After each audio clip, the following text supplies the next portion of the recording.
नुआपड़ा जिला खड़ियाल पनखंड विभाग अधीनस्थ सानमहेश्वर सेक्शन हरिपुर ग्रामठारे एक कलरा पतरिया बाघ छेलकु बिक्री ପାଇଁ उद्यम करुथिबा नै खड़ियाल वन विभाग विशेष सूत्र खबर पाइथिले। वन कर्मचारी ग्राहक सजी सेमानंक सह मूलचाल करबा सह समस्तଙ୍କୁ गिरफ्त करथिले। घटनास्थल बाघ छेल जबत होइथिबा बेले बाघକୁ मारी बिक्री करिबारे लिप्त थिबा 5 अभियुक्तଙ୍କୁ गिरफ्त करा जायतिला। अन्य 2 अभियुक्त घटनास्थल फेरार होई जाइछन्ति। बाघटी 4 वर्षर होइथिबा अनुमान करा जाउछि। गिरफ अभियुक्त माने हेले रमेश माझी 40 वर्ष, जदू पहरिया 31 वर्ष, चिनू पहरिया 60 वर्ष, पवित्र माझी 39 वर्ष, तुलसीराम पराभोई 35 वर्ष बोली सूचना मिली।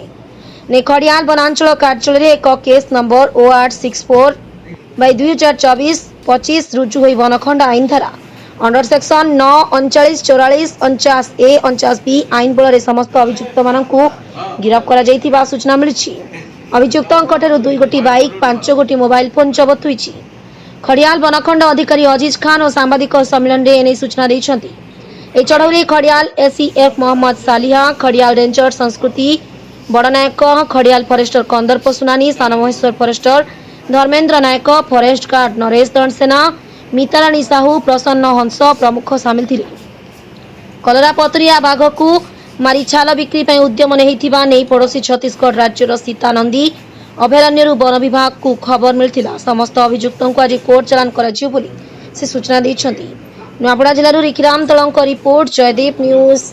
तारीख दिन आम गोटे ऑपरेशन करूँ जो थे 2 जन अभियुक्तों को कलरा पथरिया बाघ छाल सहित धरा जाइछि हरिपुर गाँव तांको आनी आम पचरा पचरी कला परे आउ 3 जन अभियुक्तों को मध्य आम धरीछु।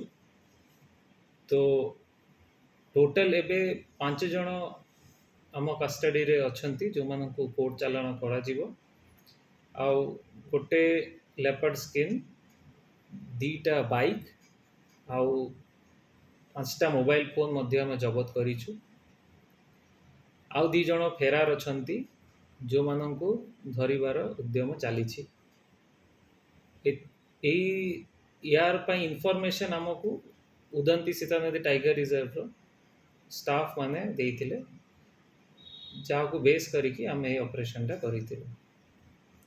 डीलटा हरिपुर गाँ रे हेइथिला।